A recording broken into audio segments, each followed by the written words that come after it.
Mensagens que edificam, ministradas pelo pastor Sidney Ferreira.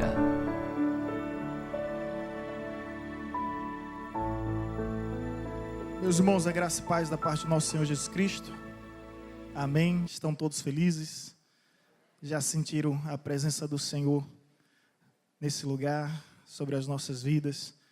Deus se faz presente, nós cremos, porque está escrito em sua palavra, mas nós também cremos porque podemos sentir.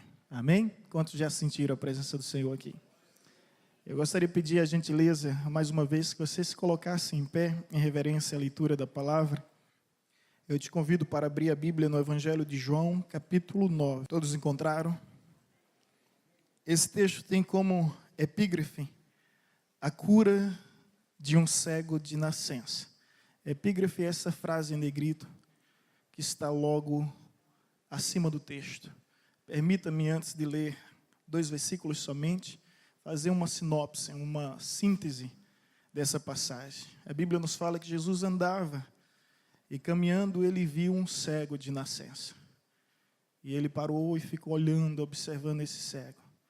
Seus discípulos, logo surpreendidos, perguntaram: Mestre, por que ele nasceu assim?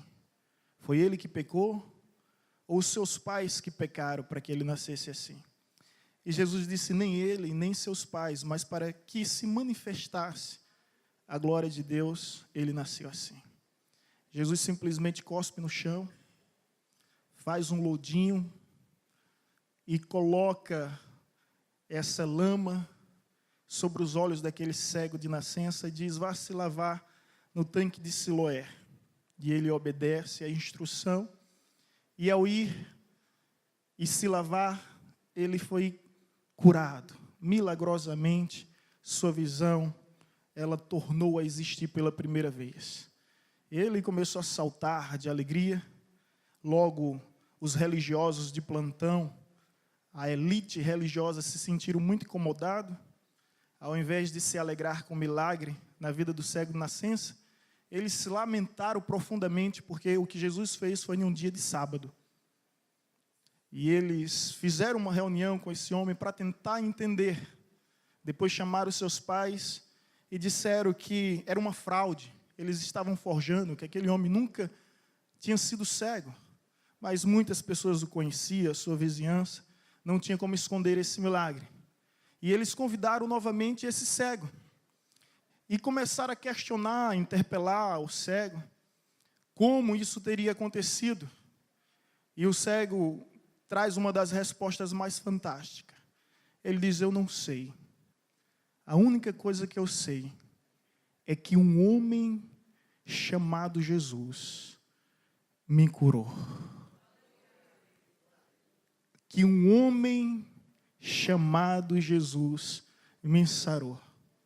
E que um homem chamado Jesus me libertou. Outrora eu era cego, mas agora eu vejo. E com essa confissão e essa declaração, logo ele foi expulso da sinagoga.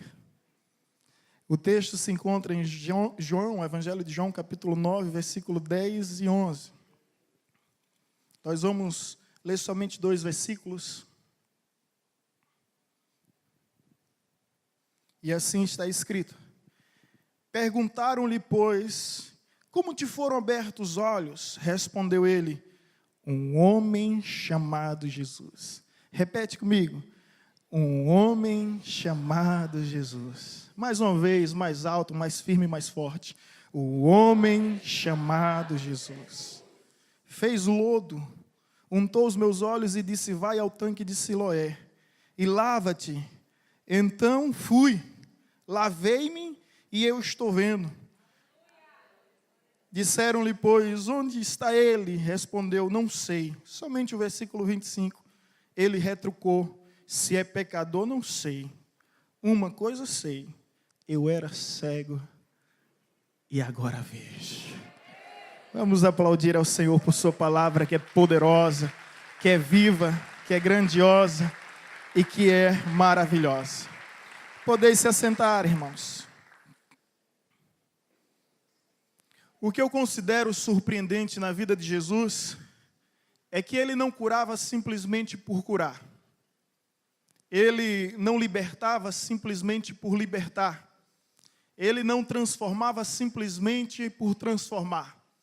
Nenhum dos seus milagres, nenhum dos seus sinais e prodígios aconteceram de uma forma aleatória. Pelo contrário, sempre havia um propósito maior em tudo que ele realizava. Exemplo, quando Jesus cura um cego de nascença, ele está anunciando ao mundo que ele é a luz das nações. Quando Jesus transforma água em vinho, ele está anunciando ao mundo que ele é a videira verdadeira. Quando Jesus multiplica os pães, ele está anunciando ao mundo que ele é o pão vivo, o pão que desceu do céu. Quando Jesus liberta os oprimidos, exorciza aquelas pessoas que andavam aprisionadas pelas garras dos demônios, ele está anunciando ao mundo que ele é o libertador do seu povo. Quando Jesus ressuscita os mortos, ele está anunciando ao mundo que ele é a ressurreição e a vida. Tudo que Cristo faz segue um propósito maior. Ele não faz nada aleatoriamente. E o que me chama a atenção nesse milagre é que ele está anunciando de fato ao seu povo que ele é a luz do mundo ao curar um cego de nascença. Mas o mais surpreendente não é a cura de um cego, não é a cura de um cego de nascença. O mais surpreendente é o dia em que esse milagre é realizado. É um dia de sábado e a cúpula religiosa fica freneticamente histérica. Eles ficam apavorados, porque na concepção deles, o sábado deveria ser guardado. Segundo a lei mosaica, deveria se guardar um dia na semana.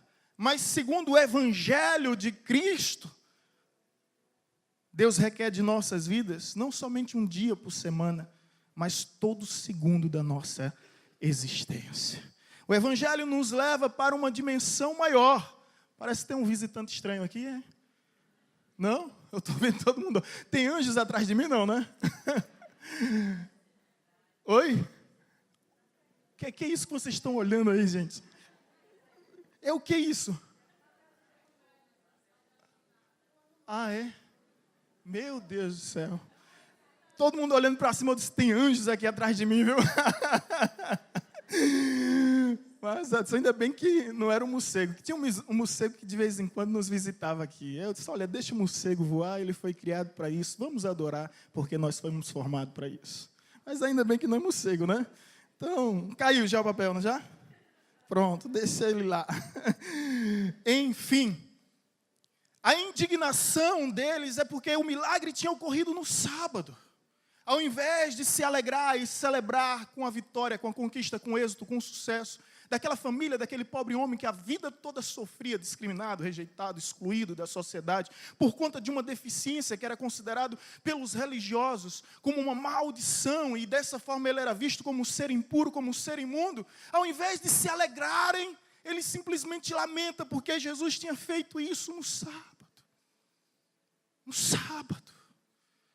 E aí eu me deparo com esse contraste entre a religiosidade sempre existente, onde a elite religiosa se sente deveras incomodada com a vida de Cristo, porque a religião se baseia em regras, em rituais, regras e rituais, e o Evangelho se baseia em relacionamento. A religião, ela impõe fronteiras e cria uma exclusão, enquanto o Evangelho, ele simplesmente ultrapassa todas essas barreiras e nos traz a graça por meio da inclusão. Porque o que Jesus preza é pelo relacionamento, e a religião, de uma forma obscura, não conseguia compreender, por isso fazia distinção entre pessoas. Mas Jesus não. O homem Jesus, não. O homem Jesus se relacionava com publicanos e pecadores. O homem chamado Jesus, ele se relacionava com pobres, ele se relacionava com viúvas. O homem chamado Jesus, ele se relacionava com samaritanos, ele se relacionava com gentios. O homem chamado Jesus, ele se relacionava com crianças, mulheres, viúvas e pobres, doentes, leprosos. Ele se relacionava com todo tipo de gente. Ao contrário da religião que chegava a expelir esse povo. Jesus não. E logo se percebia que havia algo diferente em Jesus. E isso é extraordinário, que Jesus sempre está rompendo as fronteiras. A religião está sempre impondo o limite, mas Jesus está sempre indo além. O homem chamado Jesus, ele é diferente, meu irmão. John Piper escreveu um livro baseado nesse texto, cujo título do livro é O Homem Chamado Jesus. Ele é um renomado pastor norte-americano. E ele vai dizer que a religião nunca conseguiu domesticar Jesus. Nunca conseguiu enclausurar em seus rituais, em suas regras, em suas cerimônias litúrgicas. Porque Jesus sempre ia além. A religião proibia todo tipo de convivência entre os mestres rabinos, entre os judeus, com os publicanos. Mas Jesus vai ao encontro de um publicano e muda a sua vida e muda a sua história.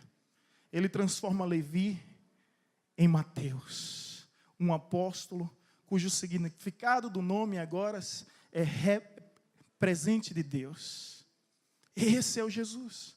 A religião proibia o convívio com as mulheres que sofriam todo tipo de discriminação, mas o homem Jesus, ele defende uma mulher que está prestes a ser apedrejada.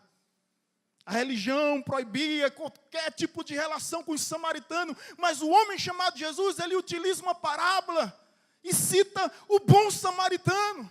E mais do que isso, ele vai ao encontro de uma mulher samaritana, de origens comprometidas. A mulher já estava no 5º relacionamento, uma vida promíscua, mas ele transforma a vida daquela mulher e ela se torna uma grande missionária, ao ponto que os samaritanos vêm ao encontro de Jesus e diz: já não cremos mais porque ela falou, mas porque os nossos olhos veem e os nossos ouvidos ouvem, tu és o Cristo, o Filho de Deus vivo. O homem chamado Jesus, ele se relaciona com as crianças, ele recebe as crianças. Ele usa as crianças. Um menino de 2 pães, 3 pães e 5 peixinhos. Ele usa aquela criança no meio dos apóstolos, no meio dos discípulos, no meio de tantos seguidores e tantos religiosos.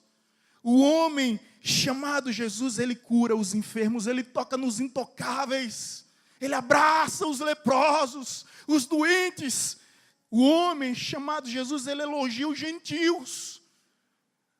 Os gentios, o centurião romano e a mulher de Ciro de Fenícia,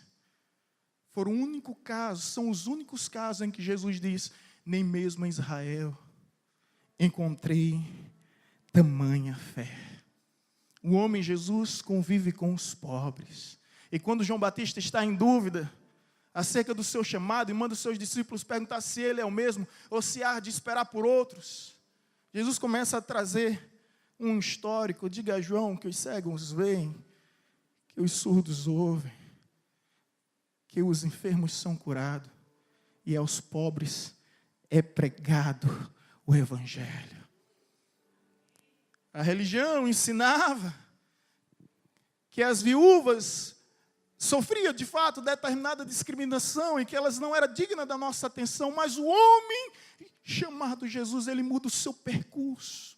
Ele para seu itinerário, diante do clamor, da dor de uma viúva, a viúva do filho de Naim. E a Bíblia diz que ele toca no esquife. Não é um caixão, é uma espécie de maca. Ele toca. Era proibido, terminantemente proibido pela lei tocar. Mas ele toca. E ele chama aquela criança para a vida. E a morte obedece. Porque quando Jesus manda, a morte obedece. As garras e as presas da morte se rendem ao poder da sua voz. Esse é o homem que eu amo. O homem chamado Jesus. Quantos aqui amam ele e pode aplaudi-lo? Ele é digno de todo o nosso louvor. Ele é digno de toda a nossa adoração. E eu gostaria de falar sobre esse homem chamado Jesus. Agora, faltar-me-ia tempo necessário para tentar expressar tudo o que ele é e tudo o que ele representa. E faltar-me-ia também definições em todos os vocabulários, dialetos, idiomas existentes, para tentar explicar a sua verdadeira essência, a sua verdadeira identidade, de modo que eu vou me conter às minhas limitações e não vou aqui trazer uma definição do Cristo,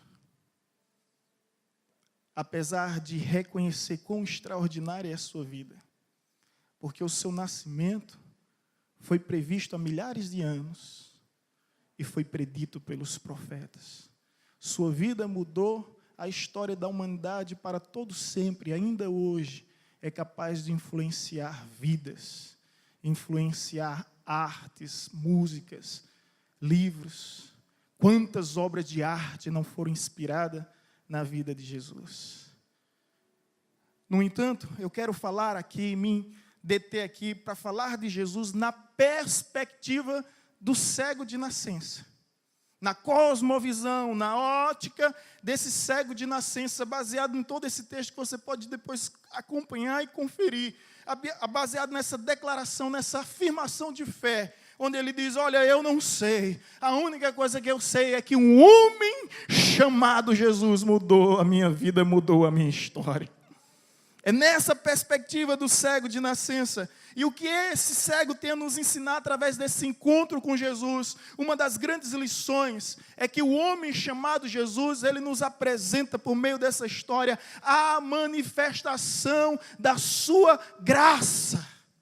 A manifestação da sua graça. Presta bem atenção para que você possa entender juntamente comigo esse texto. O texto começa dizendo, irmãos, sobre essa história no versículo 1, o seguinte: Jesus viu o homem. E eu acho simplesmente surpreendente, porque não foi o cego que viu Jesus, até mesmo porque ele não poderia ver, mas foi Jesus que viu. O que eu quero dizer aqui é que a iniciativa vem de Jesus. Que Jesus que se prontifica em socorrê-lo. Eu creio em milagres. Eu creio em resposta de Deus através das nossas súplicas, das nossas petições. Eu não duvido isso, nem subestimo o poder de um clamor, o poder da oração. Mas a realidade é que esse aqui é um milagre, que não tem clamor, que não tem oração, que não tem petição, apenas a manifestação da graça de Deus.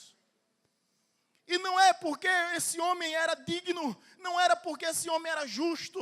Não há expressão nem manifestação de fé, mas simplesmente a graça de Deus. Veja comigo quanto isso é extraordinário, porque foi Jesus que encontrou esse homem, não esse homem que encontrou Jesus. Foi Jesus que procurou esse homem, não esse homem que procurou Jesus. E quantas vezes em nossas vidas coisas surpreendentes acontecem, se ao menos esperarmos, se ao menos pedirmos, se ao menos entendermos. Mas tudo se trata da manifestação da graça de Deus. Dessa graça que se revela, porque se nós o amamos é porque Ele nos amou primeiro. Se nós o escolhemos é porque Ele nos escolheu primeiro. É o que está escrito: não foste vós que me escolheste, mas eu escolhi a vós. E um dos textos surpreendentes é 2 Coríntios capítulo 5, 18, versículo 9. Versículo 18, 19, que diz: tudo provém de Deus, que nos reconciliou consigo mesmo, através de Cristo Jesus, e nos confiou o ministério da reconciliação. De sorte que Deus estava em Cristo reconciliando consigo o mundo inteiro, não imputando aos homens as suas transgressões, mas nos confiando a palavra e a mensagem da reconciliação. Tudo provém de Deus. Tudo provém de Deus. Tudo provém de Deus. E Jesus viu esse homem. E simplesmente foi até esse homem. E eis aqui uma manifestação da graça do homem chamado Jesus. Não houve, tornou a enfatizar, súplica, petições. O que há é um Deus expressando a sua graça. Você sabe o que é graça? É favor imerecido. Nós não merecemos. E há tantas coisas que nós não merecemos, mas Ele simplesmente nos concede, mediante a sua graça. Não pense você que é através da sua força, através da sua sabedoria ou através da sua riqueza. Porque a Bíblia diz, não se glorie o rico em sua riqueza. Não se glorie o forte em sua força. Não se glorie o sábio em sua sabedoria. Mas aquele que se gloriar, glorie-se nisso, em me conhecer e saber que eu sou um Deus de graça. Vamos aplaudir ao Senhor.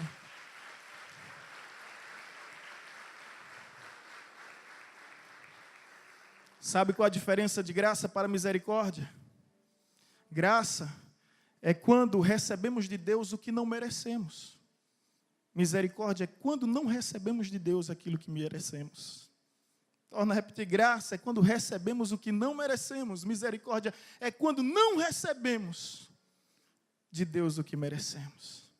Se você deseja ter um encontro com Cristo e viver um relacionamento vivo e real com Ele, saiba antes de tudo que Ele é um Deus de graça. Ele é um Deus de graça. Diferente das divindades tiranas. Diferente dos panteões de deuses pagãos, carrascos, algozes. O que nós encontramos aqui é a manifestação da graça de um Deus. De um Deus que toma a iniciativa. E eu confesso que se Ele não tivesse tomado a iniciativa, eu não teria condições de fazer isso.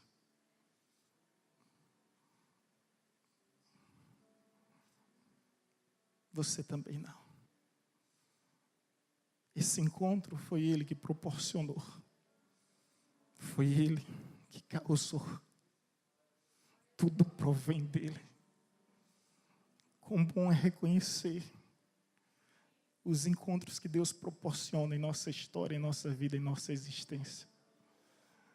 Às vezes nós não compreendemos, pensamos que somos nós que estamos o buscando. Mas na realidade, é Ele que está nos encontrando. Louvado seja o seu nome. O que esse cego viu não foi simplesmente a manifestação da graça, mas também a manifestação do amor. Por que eu digo isso? O texto nos diz que Jesus viu, mas não significa simplesmente olhar, mas parar, observar, encarar, mirar, ao ponto que ele fica parado, olhando aquele homem, parado. E os discípulos, de alguma forma, ficam curiosos, ao dizer, Senhor, por que ele nasceu assim? Foi o seu pai, ou foi ele mesmo, ou foram seus ancestrais que pecaram? E aqui vem a manifestação do amor. Nem ele pecou, nem seus pais pecaram, nem seus ancestrais pecaram, mas para que se manifestasse a glória de Deus, ele nasceu assim. E imediatamente Jesus vai ao encontro desse homem. E aqui, detalhe, sem fazer distinção, sem fazer acepção de classe, de cor, de raça, de idade, de gênero. Não levou em consideração a sua classe social, as suas condições familiares. Não levou nada disso em consideração, mas simplesmente se apresentou a ele. Foi ao encontro desse homem. E a Bíblia nos revela esse Cristo que não faz acepção de pessoas, que não faz distinção de pessoas. E louvado seja Deus por isso, porque eu sou responsável pela minha própria história e não devo viver me vitimizando, culpando meus ancestrais por algum problema que me acomete. Graças a Deus por isso, porque eu não vivo assombrado com uma paranoia, cujos fantasmas me perseguem dizendo, eu fiz isso, fiz aquilo. Graças a Deus que a gente não vive num sistema de casta, de karma. Graças a Deus que essa cultura, ela não tem cabimento em nós. Porque a nossa leitura da história não é uma leitura linear, ou melhor, não é uma leitura cíclica, mas é uma leitura linear. Determinada ocasião, eu conversava com um espírita amigo meu, e ele dizia, como assim você não acredita na reencarnação? E eu disse, não. Eu disse, mas por que você não acredita na reencarnação? Porque a reencarnação oferece uma nova oportunidade de ressurgirmos e fazer uma nova história. Eu disse, eu vou te explicar porque eu não acredito na reencarnação. É porque a palavra de Deus me diz e me garante que o mesmo Deus que ressuscitou Cristo dentre os mortos, também nos ressuscitará em glória. Eu não acredito, não acredito nesse encandeamento de causas. Por quê? Porque a palavra me garante a verdade da ressurreição. E está escrito em 1 Tessalonicenses 4,16, pois o Senhor mesmo dá da sua ordem, a voz do arcanjo, e através da trombeta de Deus, descerá dos céus, e os mortos ressuscitarão primeiro. Depois nós, os vivos, seremos arrebatados nos céus, e nos encontraremos com Cristo nos ares, e ao seu lado viveremos para todo sempre. Aleluia! Aleluia! Então quem pecou? A manifestação aqui do amor, quem pecou foi esse homem? Não. Quem pecou foi os seus pais? Foram os seus ancestrais? Não. E por que ele nasceu assim? Para que a glória de Deus se manifestasse. Para que a glória do Senhor fosse manifesta na vida dele. E quantos de nós nos deparamos com pessoas que sofrem alguma deformidade, alguma deficiência, e a nossa primeira reação é, Deus, obrigado. Meus problemas são mínimos em relação ao do meu irmão. E eu estou aqui lamentando, murmurando em vão.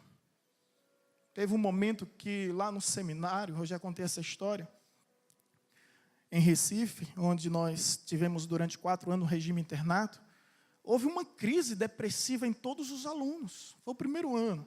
Eu imagino a ruptura, trouxe aquele constrangimento, né? Foi uma mudança total, né? Mudança de se habituar à nova forma de vida, distante dos familiares, distante da cidade, distante dos amigos. Enfim, houve uma crise.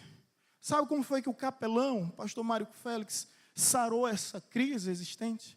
Ele disse, olha, se arrume aí todos vocês, que eu vou pegar e vou passear com cada um de vocês. E a gente imaginou, oh, que bênção. Imagine 4 anos trancado num seminário, sem direito à televisão, sem direito a sair. Se tivesse que sair, tinha que anotar a hora que saísse, a hora que voltasse. Saía para ir para a farmácia, para ir para o banco, saía para ir para o supermercado somente. É um negócio de endoidar, né? Confinado durante 4 anos. Então, quando ele disse, nós vamos sair, oh, que bênção, vamos para o shopping. Oh, que tal assistir um cineminha? Rapaz, quem sabe passear na praia de Boa Viagem? Foi eu que pensei. E ele vai seguindo, eu disse, pastor, curioso, pastor, o senhor está levando a gente para onde? Vou levar vocês para visitar o hospital de câncer. Nunca mais houve crise de depressão no seminário.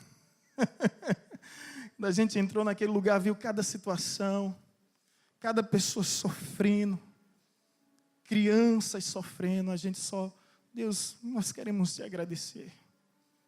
Nós queremos aqui te agradecer pela saúde que o Senhor tem nos concedido. A gente quer pedir perdão por tanta murmuração. Nunca mais houve problema de crise existencial, ministerial, ou complexo depressivo em nossa vida. Fomos sarados e sanados. E eis aí um bom diagnóstico, né? Uma boa recomendação. Mas a pergunta é: por que nascem assim? Para que o nome de Deus seja glorificado.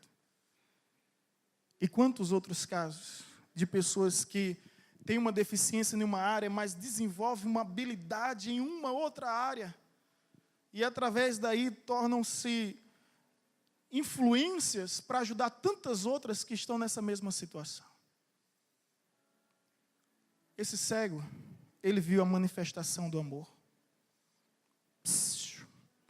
Do amor que não leva em consideração raça, cor, gênero, classe, nem muito menos idade. O amor que transforma, que muda história. O amor que é totalmente diferente dos discursos religiosos. Porque os judeus viam esse homem como imundo. Os judeus viam esse homem como impuro. E se assim ele estava, veja comigo a mentalidade dos apóstolos. É porque ele é pecador.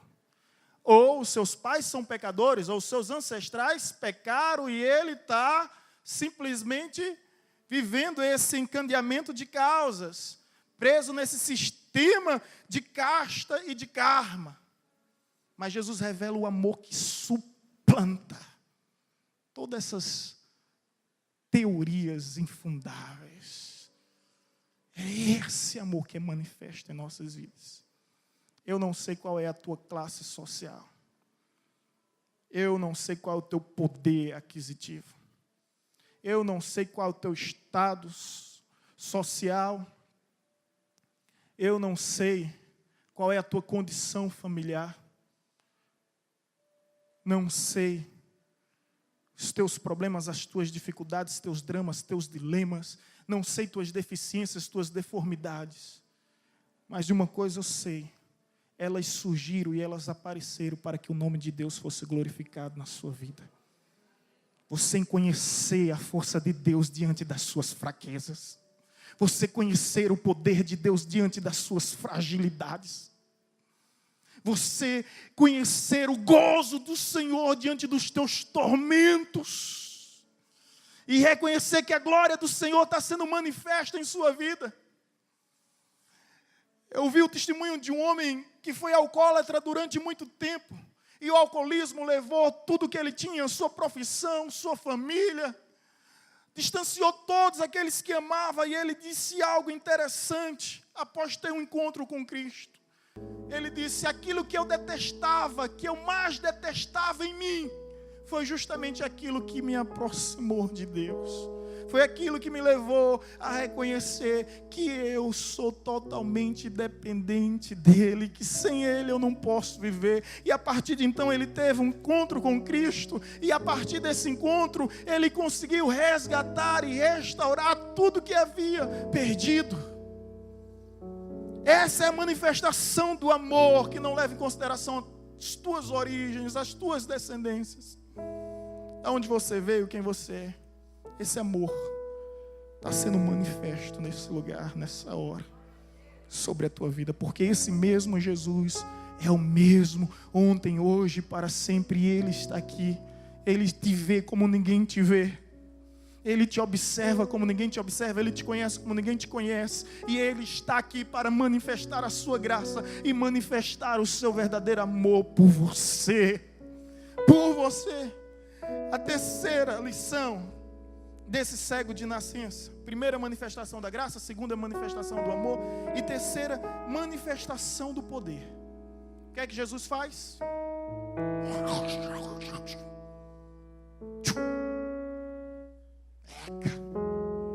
Nojento isso, né? Pode falar a verdade. Faz um lodinho lá. Faz uma lamazinha. E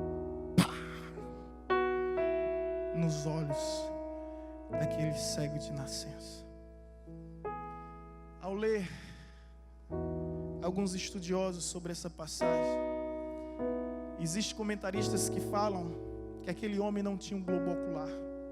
Ele era um cego de nascença. E o que é que Jesus faz? Ele usa o quê? O barro. A matéria-prima da formação do homem. Assim como Deus desceu dos céus, sujou suas mãos de barro para formar o homem, Jesus vai para a matéria-prima. Faz um lodinho, pega o barro, tome nos olhos daquele abençoado.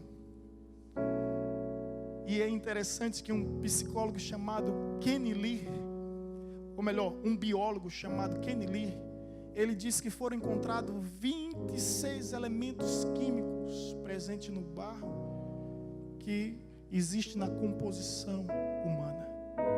26 elementos químicos. O homem veio do barro e ao barro voltará. Surpreendentemente, Jesus usa essa matéria-prima e coloca nos olhos daquele homem. Mas sabe o que é interessante ainda aqui? Em 1999 surgiu um grande filme, um excelente filme, que atraiu multidões para os cinemas. O nome do filme era A Primeira Vista. A história aqui era de um homem que na infância acidentalmente perdeu a visão. E uma mulher se aproxima dele e a partir daí começa a surgir uma grande história de amor. E de repente ele se submete a um procedimento cirúrgico que devolve a visão a ele. Mas quando todos pensavam que estava tudo concluído, começa uma nova etapa em sua vida. Que nova etapa é essa?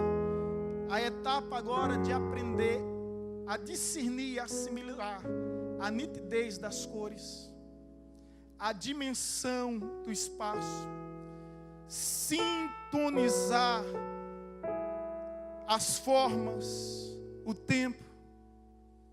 Tudo isso era complicado. Então, voltar a enxergar, ele via tudo embaçado. Até com o tempo, e aí vem toda uma história para os casais românticos, eis aí uma boa indicação a assistir esse filme.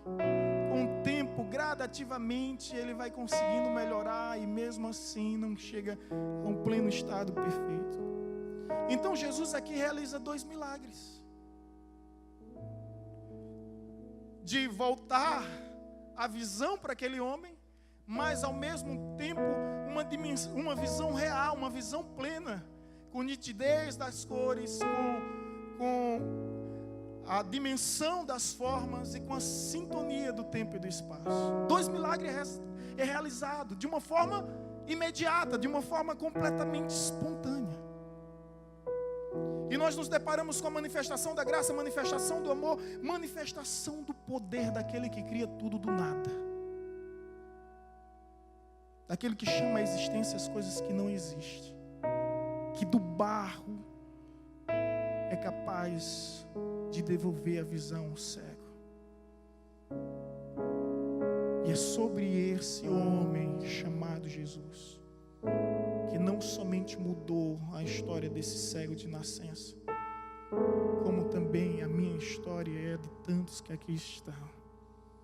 E continua com a mesma disposição para mudar vidas e transformar histórias.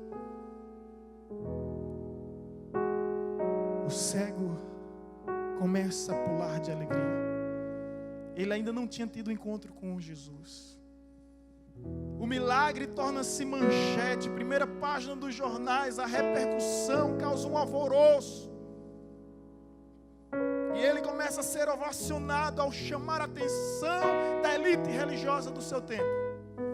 E os fariseus, a cúpula dos fariseus, chama ele para interrogá-lo. Como foi que isso aconteceu? Ah, você sempre foi cego. E ele disse, não, todos me conhecem, eu nunca tive visão alguma. E como isso aconteceu? Um homem chamado Jesus. Ele confessa, ele não nega. Depois do milagre precisamos confessar e não negar. Depois de um encontro com Cristo precisamos confessar e não negar.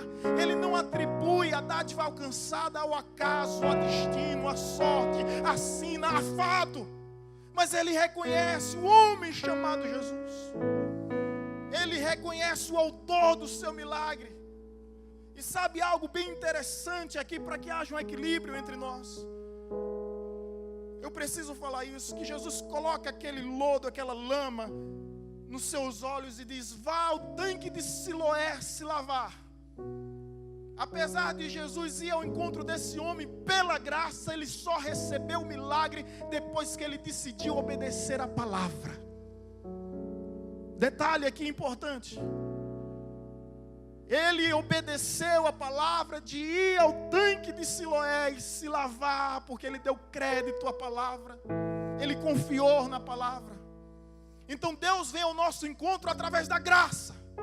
Mas se nós desejamos viver uma vida de milagre, temos que obedecer a palavra. A palavra que é viva, a palavra que é poderosa, a palavra que é eficaz, a palavra que não volta atrás. Isso é importante ser registrado e enfatizado aqui. Para que não crie-se uma paranoia em que as pessoas, é pela graça, é pela graça, é pela graça, eu não preciso fazer mais nada, é pela graça. Não, meu amigo. Você está criando uma desgraça. Você é alcançado pela graça, mas você é transformado pela palavra. Obedecer a palavra de instrução, obedecer a palavra de direção. E a cúpula religiosa começa a questionar como isso aconteceu, de que forma chama os seus pais. Os seus pais dizem: olha, ele é maior de idade, chame ele, pergunte novamente, chama o homem pela segunda vez. E ele diz: olha, eu não sei como isso aconteceu. Eu só sei que eu era cego, mas agora eu vejo. Esse homem me ensina uma das lições mais preciosas. Sabe qual é? Milagre não se explica, milagre se vive. Milagre se vive. Milagre se vive. Deus está te chamando para viver uma vida de milagres. Dispense as explicações, dispense as especulações, as conjecturas. Não tente convencer ninguém, nem persuadir ninguém. Quem quiser crer, que creia. Eu só sei de uma coisa: eu era cego, mas agora eu vejo. Ele foi expulso da sinagoga, ele foi expulso do âmbito religioso, ele foi expulso daquele cenário, mas ele foi atraído pelos braços do Pai Celestial. Se você ler o texto vai dizer o seguinte: sabendo Jesus que ele foi expulso, foi o encontro dele. Jesus para em frente a ele e diz: crê tu no Filho de Deus? Ele diz: quem é esse para que eu possa conhecê-lo? Jesus diz: eu sou. E sabe o que é que ele faz? Imediatamente ele se prostra e adora Jesus. Imediatamente prostrado, ele começa a adorar Jesus. E isso é extraordinário, irmãos. Porque na cultura, na tradição, um homem adorar a um outro homem é inadmissível. Mas aquele cego tinha uma visão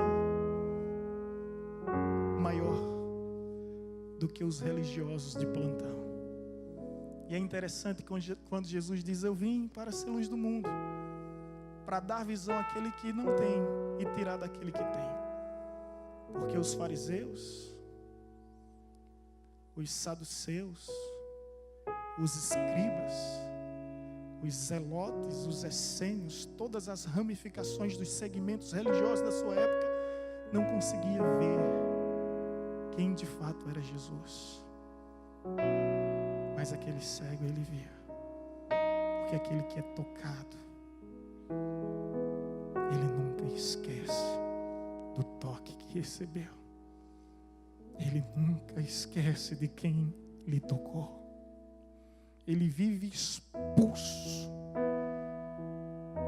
dos parâmetros religiosos, mas ele não consegue viver distante de Deus. Eu era cego, agora eu vejo. Por causa do homem chamado Jesus. O homem chamado Jesus.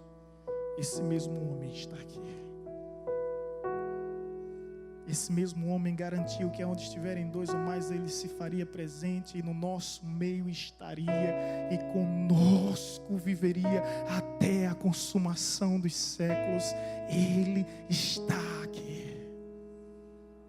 E eu vejo essa mesma transformação ainda em nossos dias, ainda em nossos tempos. Pessoas que outrora eram cegos na idolatria, pessoas que eram cegos na prostituição, pessoas que eram cegos na devassidão, da promiscuidade desse mundão.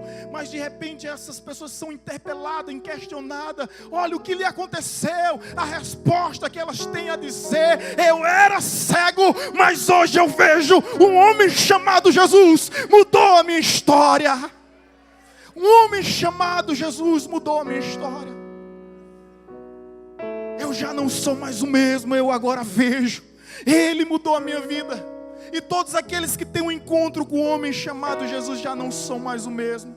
Portanto, você, se você deseja ter um encontro com um homem chamado Jesus, ou se você já teve um encontro com um homem chamado Jesus, saiba, ele transforma a vida, ele transforma a história e ele transforma para melhor. Quando ele transforma a água em vinho, ele transforma para o melhor, ao ponto que o mestre Sala, ao degustar, ao apreciar o vinho, ele diz: o melhor vinho foi conservado até o final da festa.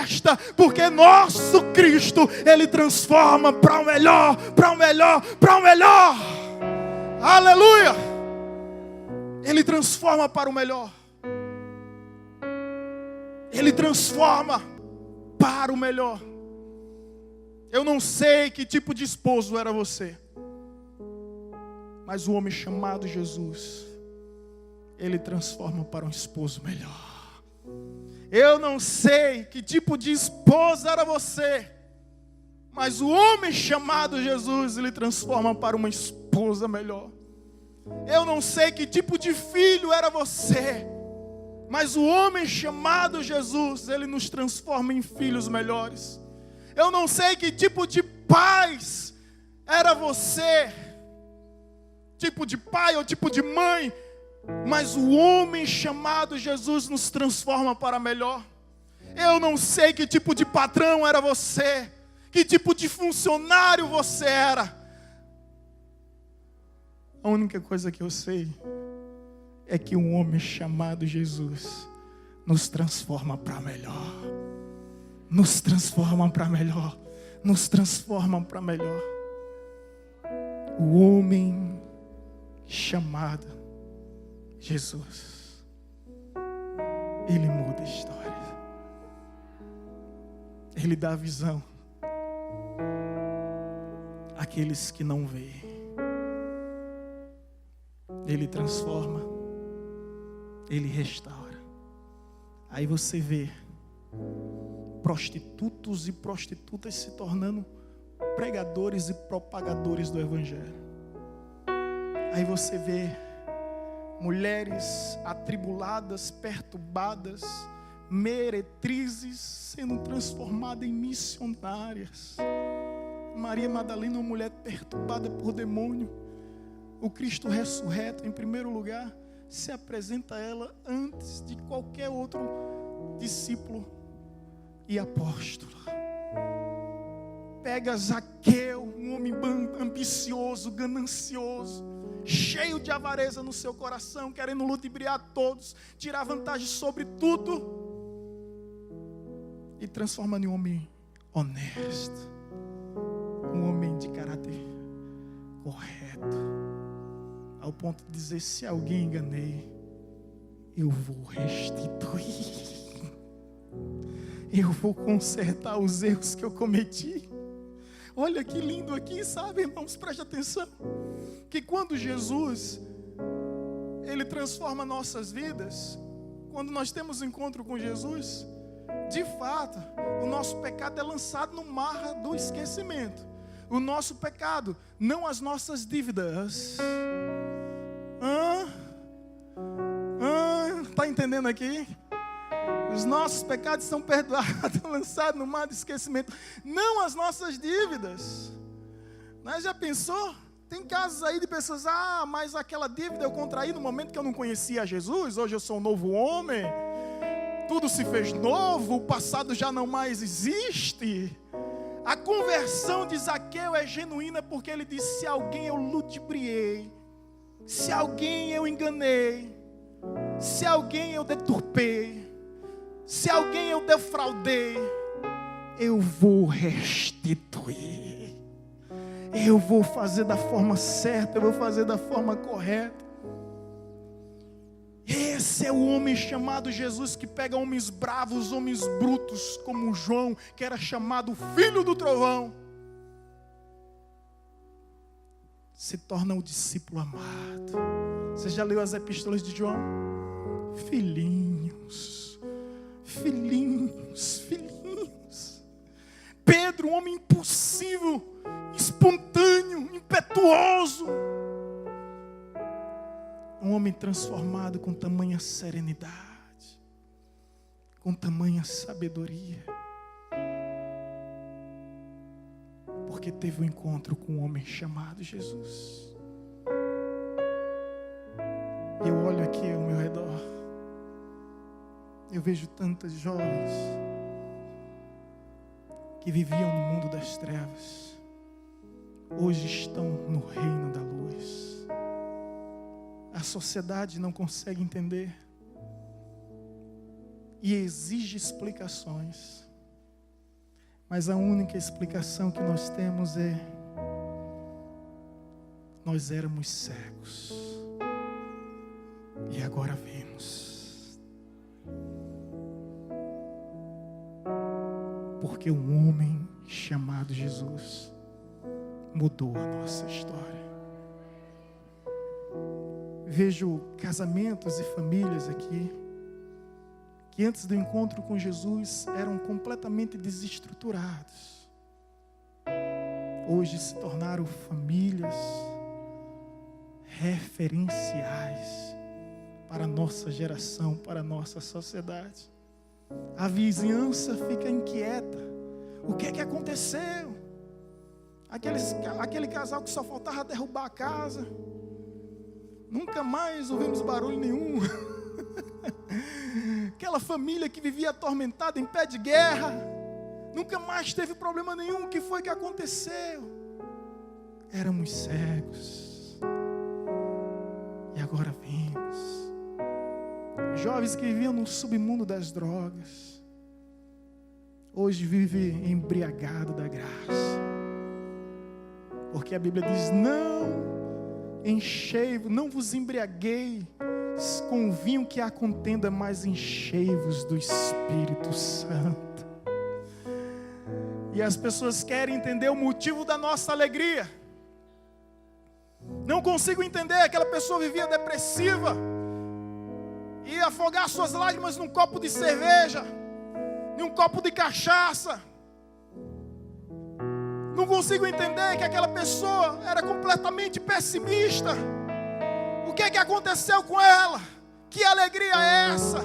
Não precisamos de entorpecente, não precisamos de alucinógenos. Nós temos uma alegria, e essa alegria o mundo não poderá tirar. Nós temos a fonte de alegria, o nome dele é Jesus. Jesus, Jesus, ele é a razão da nossa alegria. Se coloque em pé e aplauda aquele que vive, aquele que reina, o homem que mudou a minha história, a sua história, a nossa história.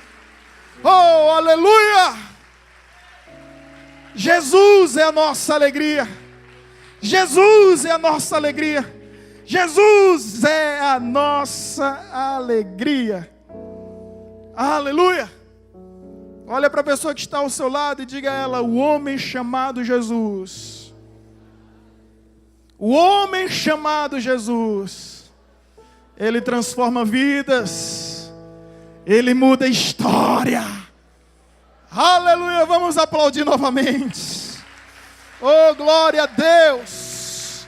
Louvado seja teu santo, santo, santo nome. Digno és o Senhor. Digno és o Senhor. Digno és o Senhor. Digno és o Senhor. Digno és o Senhor. Oh Deus, Deus, Deus. Glória a Deus, louvado seja o nome do Senhor Jesus. Já não há mais vendas sobre os nossos olhos. Já não há mais mordaça sobre a nossa boca. Hoje nós podemos ver. E mais do que isso, nós podemos confessar e declarar. Confessar que o homem chamado Jesus é o nosso Senhor. E declarar que para sempre vamos o adorar. Aleluia. É esse homem que eu amo. Como dizia Hernandes Dias Lopes, para concluir, mesmo sendo rico, se fez pobre. Mesmo sendo Senhor, se fez servo. Mesmo sendo Deus, se fez homem. Esse homem chamado Jesus. Um homem chamado Jesus. Como alguém já disse em outra ocasião, Jesus era tão humano, mas tão humano, que só poderia ser divino. Você consegue entender? Ele era tão humano, que só poderia ser divino. O homem chamado Jesus é o Cristo, é o Messias. E se você ainda tem dúvida disso, a Bíblia diz que há um só mediador entre Deus e os homens, Jesus Cristo, o homem. E esse mesmo Cristo que é homem, Ele é Deus. Ele é Deus. Ele é Deus. E se Ele é Deus, assim como o cego, ou melhor, o ex-cego, nós podemos e nós devemos adorá-lo. E eu te convido nessa hora para prostrar a sua vida, o seu coração diante do Senhor e adorá-lo. Adorá-lo na certeza que Ele faz por você aquilo que ninguém mais pode fazer.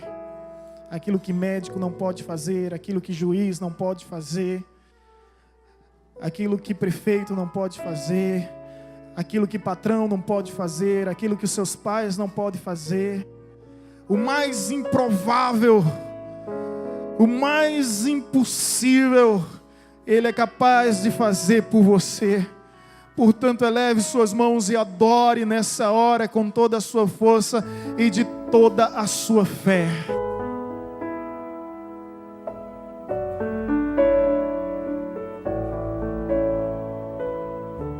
Você acabou de ouvir uma mensagem ministrada pelo pastor Sidney Ferreira, da Igreja Batista Evangelizadora.